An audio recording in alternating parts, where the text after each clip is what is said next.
Peu importe ce que tu traverses, peu importe la gravité de ta situation et peu importe à quel point tu es triste, je veux que tu saches que ça va aller. Ne t'inquiète pas, tu vas voir. À la fin de ce livre, tu seras une nouvelle personne. Fais-moi confiance, je sais que si la vie t'a mis ce livre entre les mains, c'est que tout ce qui est écrit t'est directement adressé.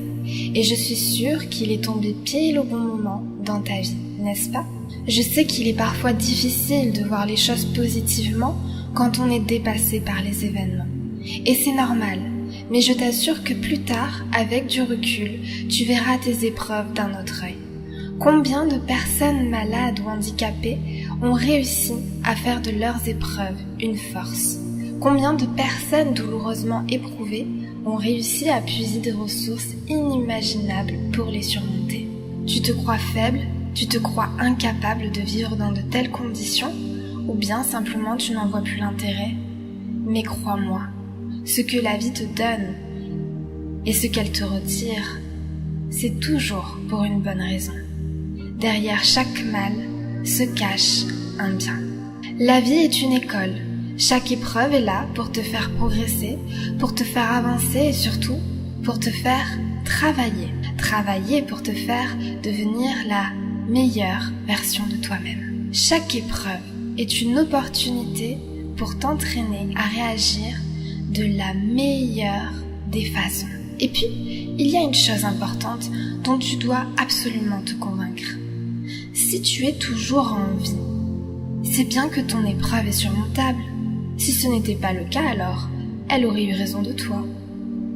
Par exemple, avoir ses 2 jambes. Si ça avait été quelque chose de vital, eh bien, un amputé des 2 jambes n'aurait pas pu survivre. Mais parce que ce n'est pas quelque chose de vital, il peut continuer sa vie, certes en fauteuil roulant, mais il peut la continuer quand même. Je ne dis pas que ses conditions de vie seront optimales, mais il pourra vivre. Et pour reprendre le célèbre dicton, tout ce qui ne tue pas rend plus fort. Oui, mais c'est à toi de transformer tes épreuves en une force incroyable, et je suis sûre que tu vas y arriver.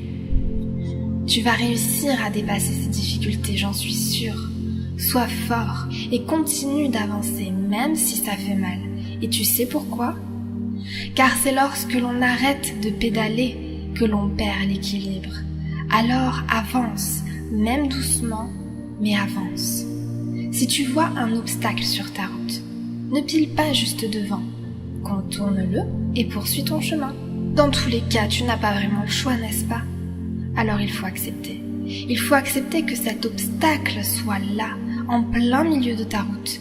T'arrêter pour essayer de le déplacer te ferait perdre du temps et de l'énergie. La solution, ce n'est pas de chercher un moyen de l'enlever, mais de trouver un moyen de le contourner. Comment faire? Regarde là où tu veux aller et vas-y, tout simplement. Si tu fixes ton regard sur l'obstacle, alors tu es sûr que tu vas tomber dessus. Mais si tu fixes le petit espace juste à côté, alors tu vas tout naturellement t'y diriger. Je me souviens lors d'une leçon de conduite, mon moniteur m'avait dit « Regarde toujours loin devant toi, là où tu veux aller. Si tu regardes le fossé, tes bras vont inconsciemment tourner le volant dans la direction du fossé. » Je ne pense pas qu'il avait conscience de la leçon de vie qu'il venait de me donner, en plus de la leçon de conduite. Mais ça m'était resté gravé. Tu as beaucoup de choses à réapprendre, tu sais, mais tu vas voir, la vie est pleine de surprises. Tu verras qu'un jour, tu vas te réveiller, le cœur plein d'amour pour la vie. Tu n'en reviendras pas de tout ton chemin parcouru. La vie est pleine de miséricorde, et tous ces bienfaits dépassent notre entendement. Sois sûr que quelque part, on veille sur toi. Et puis je vais te confier une chose. Depuis que je suis une jeune maman, j'ai découvert un amour qui transcende absolument tout. J'ai porté mon fils suffisamment proche de mes viscères pour que mon amour pour lui soit viscéral. Alors imagine, Dieu, lui qui dit-on est plus proche de nous que de notre veine jugulaire, qu'en est-il de son amour envers sa créature? Son amour surpasse les cieux et la terre. Crois-tu alors qu'il t'éprouverait sans raison? Bien sûr que non. Et d'ailleurs, ce n'est pas à toi de lui demander des explications.